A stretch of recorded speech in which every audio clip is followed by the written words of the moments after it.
ஒரு டேஸ்டியான வெஜ் மோமோஸ் வந்து ரெடிங்க. உண்மையிலேயே இதோட டேஸ்ட் அல்டிமேட்டாக இருக்கும். கண்டிப்பாக நீங்களும் உங்கள் வீட்டில் ட்ரை பண்ணி பாருங்கள்.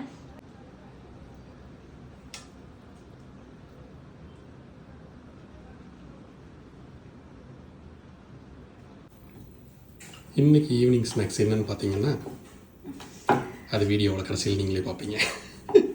ஆனால் இது ஒரு சூப்பரான டிஷ்ங்க. எங்கள் வீட்டில் வந்து இதை நான் பண்ணேன்னா எங்கள் வீட்டில் எல்லாருமே நல்லா விரும்பி சாப்பிடுவாங்க. எஸ்பெஷலி என் பையன் வந்து இதை ரொம்ப விரும்பி சாப்பிடுவார். ஆனால் அவங்ககிட்ட நாங்கள் சொல்ல மாட்டோம். ஏன்னா குழந்தைங்க வந்து பொக்குன்னு போயிடுவாங்க. என்னதான் அம்மா அப்பா வந்து நல்லா பார்த்துட்டாலும் அவங்க விதவிதமாக வாங்கி கொடுத்தாலும் அந்த குழந்தைகளுக்கு வந்து ஒரு தாட் வரும்ல, என்னடா இது இந்த மாதிரி ஒரு ஃபீலிங்ஸ் கண்டிப்பாக வருங்க. அதனால நாங்கள் வந்து சில விஷயம் வந்து அது சொல்லக்கூடாதுன்ட்டு இல்லை, அவன் பொக்குன்னு போயிடுவான் அப்படிங்கிறதுக்காக சொல்கிறது இல்லை. ரெண்டாவது இங்கே ஒரு குழந்தை இருக்குதா, இதுக்கு வந்து ஈவினிங் வந்து ஏதாவது ஒரு ஸ்நாக்ஸ் வந்து ரெடியாக வச்சுருக்கணும். சரி, நமக்கு சும்மா உட்காந்துருந்தோம்னா ஏதாவது நம்ம மைண்டில் உழட்டிகிட்டே இருப்போம் இல்லையா?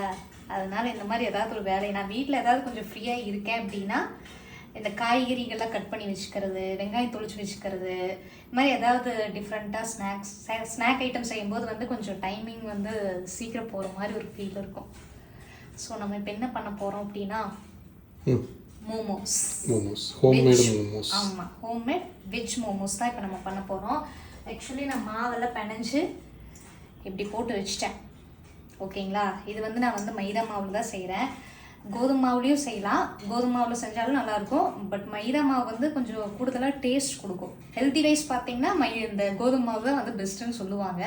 நம்ம டேஸ்ட் வைஸ் சாப்பிடுவோம் இன்றைக்கி. ஓகேவா? ஸோ மைதா மாவு வந்து நல்லா பிணைஞ்சு ஒரு 1 hour வந்து ஊற வச்சிடணுங்க. ஊற வச்சுட்டு இந்த மாதிரி வந்து தேய்ச்சி வச்சுக்கணும்.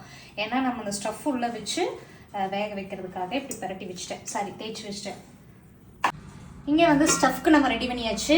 எண்ணெய் கொஞ்சம் ஊற்றி கடுகு, அப்புறம் முட்டைக்கோஸ், கேரட், பீன்ஸ் எல்லாம் போட்டு இஞ்சி பூண்டு பேஸ்ட்டு, மஞ்சள் தூள், இவ்வளோதாங்க இன்க்ரீடியன்ட் போட்டு நல்லா வதக்கி விட்டுறணும். அது வந்து ரெடி ஆயிடுச்சு. இப்போ வந்து நம்ம இந்த ஸ்டஃப்பை வந்து உள்ளே வைக்க போகிறோம். இந்த மோமோஸ் மாதிரியெல்லாம் வந்து பூவாக அப்படியே ஒரு மாதிரி திரட்டி எதுவும் பண்ணுவாங்க, அதெல்லாம் எனக்கு வராதுங்க. எப்படி இருந்தாலும் நம்ம தானே சாப்பிட போகிறோம், ஏடாடி. அதனால எப்படி இருந்தாலும் பரவாயில்ல.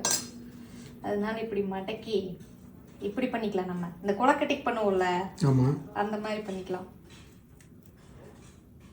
எப்படி செம்மையா இருக்கா? மோமோஸ் இப்படியும் பண்ணுவாங்க. ஓகேவா? இது அப்படியே வந்து இட்லி சட்டியில் வந்து வேக வச்சிட வேண்டியது தான். வேக வைக்கிறதுக்கு பார்த்தீங்கன்னா ஒரு 15 to 20 minutes வந்து வேக வச்சிங்க அப்படின்னா செம்ம சூப்பரான மோமோஸ் ரெடி. இந்த வெறும் மோமோஸ் சாப்பிட்டாலும் நல்லாயிருக்கும். பட் நான் வந்து கூட வந்து கொஞ்சம் சட்னி அரைப்பேன். அது என்ன சட்னி அப்படின்னு நான் இப்போ உங்களுக்கு காட்டுறேன். இதுதான் மக்களே அந்த சட்னிக்கு நான் ரெடி பண்ணி வச்சுருக்கேன். சுடு தண்ணியில் வந்து ஒரு 3 மிளகா, பூண்டு, அதாவது உங்களுக்கு தேவையான அளவுக்கு நீங்கள் போட்டுக்கலாம். 2 தக்காளி நான் போட்டிருக்கேன், 3 மிளகா போட்டிருக்கேன், 4 பல்லு பூண்டு போட்டு நல்லா வந்து வேக வச்சிடணும். வேக வச்சுட்டு இது அப்படியே வந்து மிக்சியில் வந்து உப்பு கொஞ்சம் போட்டு தேங்காய் எண்ணெய் இருக்குது இல்லைங்களா, ஊற்றி நல்லா ஒரு அடி அடிச்சிட்டிங்கன்னா செம்ம சூப்பராக இருக்கும். தாளிக்கு எல்லாம் வேண்டியதில்லை, அப்படியே அதை தொட்டு சாப்பிட்டா செம்ம டேஸ்டியாக இருக்கும். இப்போ வந்து ஆவியில் வெந்துட்டு இருக்கு.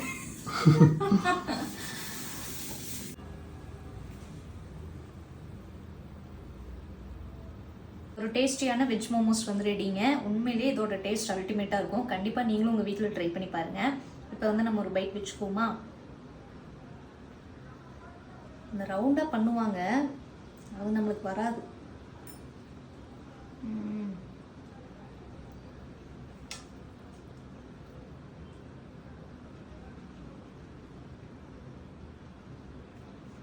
உண்மையிலேயே சொல்ல செம்ம டேஸ்டியாக இருக்குது. நீ ட்ரை பண்ணி பாரு.